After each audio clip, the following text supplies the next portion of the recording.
ममता बनर्जी ने आज नवोन्नत से एक अहम ऐलान किया। उन्होंने कहा कि लेबर श्री स्कीम लॉन्च किया गया कर रहे हैं, उनके लिए अब सरकार अपने ख़जाना से एक स्कीम लॉन्च की है। उस स्कीम का नाम है श्रमश्री। प्रवासी मजदूरों को 5,000 महीना दिया जाएगा। আমরা ফিরে আসার পর 12 মাস মানে 1 বছর নতুন কাজের ব্যবস্থা না হওয়া অবধি প্রতি মাসে তাদের 5,000 টাকা করে দেওয়া হবে। লেবার ডিপার্টমেন্ট হচ্ছে এটার ব্যাপারে নোডাল ডিপার্টমেন্ট। আমাদের উৎকর্ষ বাংলা আছে যেখানে স্কিল ট্রেনিং দেওয়া হয়। ফিরে আসা শ্রমিকদের মধ্যে আমরা দেখব দক্ষতা কার কিভাবে আছে এবং যে দক্ষতা থাকে দরকার হলে আমরা তাদের আবার প্রশিক্ষণ দেবো, এই বিভিন্ন কাজে ইনভলভ করবো। এছাড়াও কর্মশ্রী প্রকল্প আমাদের আছে, এই শ্রমিকদেরও জব কার্ড দেওয়া হবে। কর্মশ্রী প্রকল্প যেটা 100 দিনের কাজ বন্ধ হওয়ার পরে আমরা চালু করেছি, মনে রাখবেন এর মধ্যেই আমরা 78 লক্ষ জব কার্ড হোল্ডারকে কাজ দিয়েছি এবং 91 কোটির বেশি ম্যান্ডেট তৈরি হয়েছে। রাজ্য সরকারের নিজের খরচায় 19,000 কোটি টাকা খরচ হয়েছে। এছাড়াও আমাদের এখানে সেলফ এমপ্লয়মেন্টে নানা রকম অনেক সহজে লোন দেওয়ার ব্যবস্থা আছে। যেমন মাইনরিটি ডেভেলপমেন্ট কর্পোরেশন সংখ্যালঘু ভাই বোনকে ব্যবসার জন্য লোন দেয়। SC ST OBC development corporation SC ST ওবিসিদের লোন দেয়।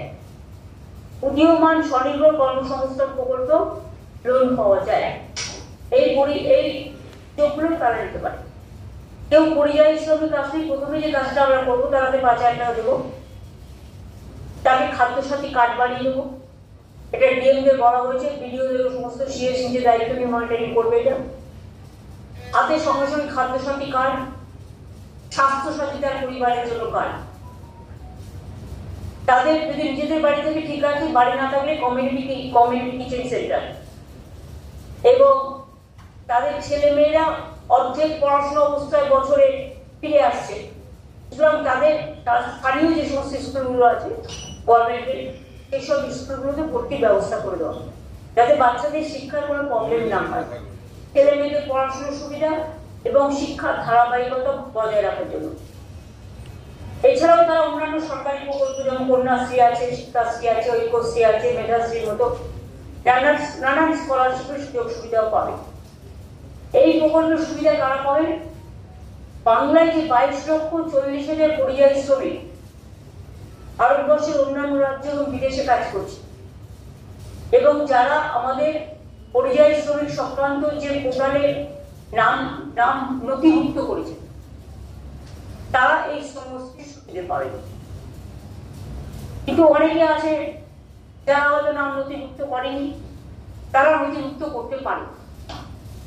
এটা অনলি বাংলার পরিযায়ী শ্রমিক যারা বাইরে আছে বা অন্যান্য রাজ্য থেকে কর্মসংস্থান হারিয়ে ফিরে আছে তাদের জন্য, তাদের নিজে পায়ে দাঁড়ানোর জন্য।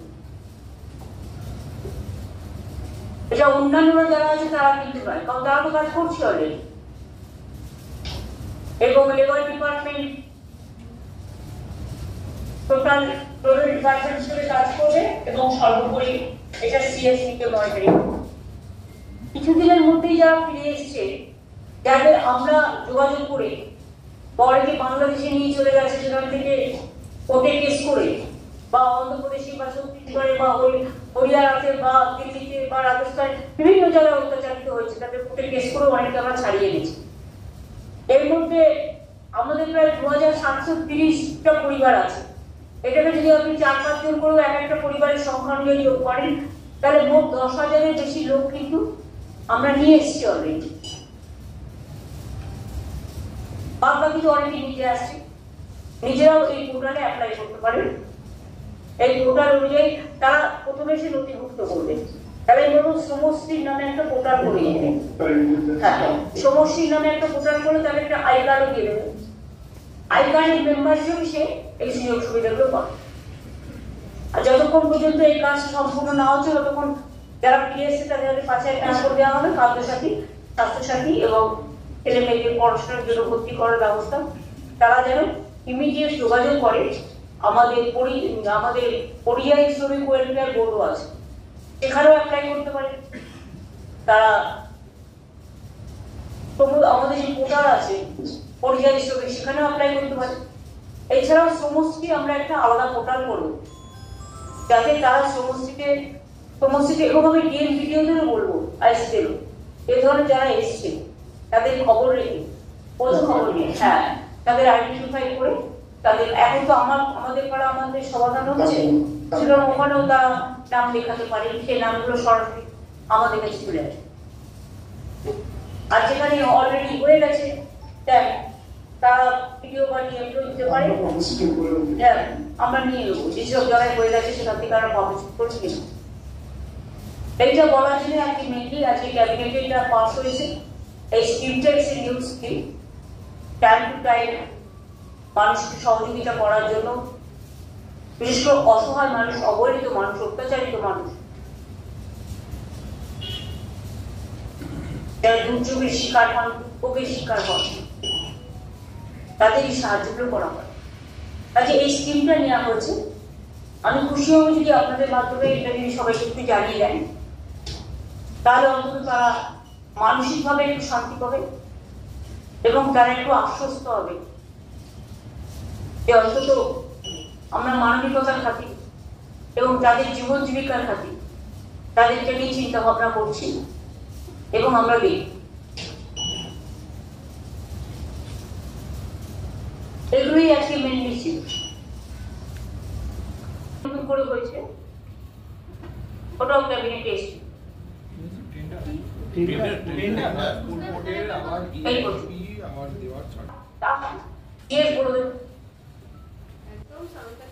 আমরা আপনারা জানেন আগে ক্যাবিনেট অ্যাপ্রুভ করেছিল কি আমরা আবার রিভিউ করে অনুমোদন দিয়েছি যাতে আমরা রিভিউ করার প্রসেস শুরু করতে পারি।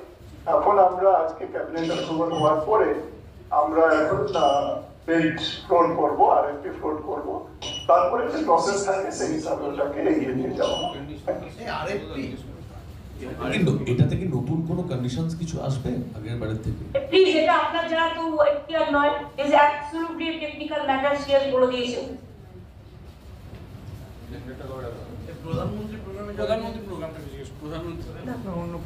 পরিযায়ী শ্রমিক যারা ফিরছেন তাদেরকে তো প্রথমে এককালীন একটা 5,000 দেওয়া হবে, আর একটা জিনিস আপনি বললেন যে প্রতি মাসেও তাদের একটা সাহায্যের ব্যবস্থা করা হবে।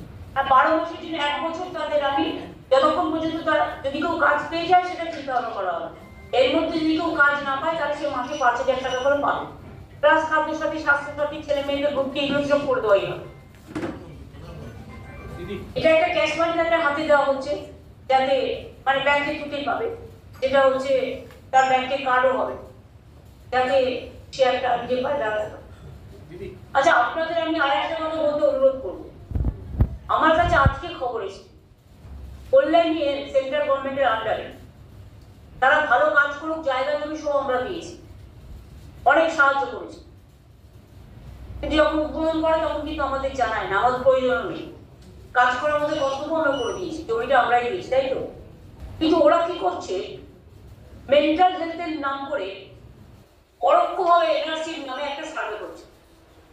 আমি সমস্ত জনসাধারণকে আবেদন করব, যে কোনো সংস্থা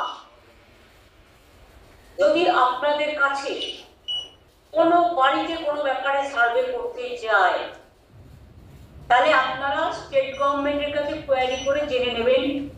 স্টেট গভর্নমেন্ট যদি কোনো সার্ভে কোনোদিনও করে আপনাদের জানিয়ে দেবে, কিন্তু স্টেট গভর্নমেন্ট এই দায়িত্বগুলো নেবে না।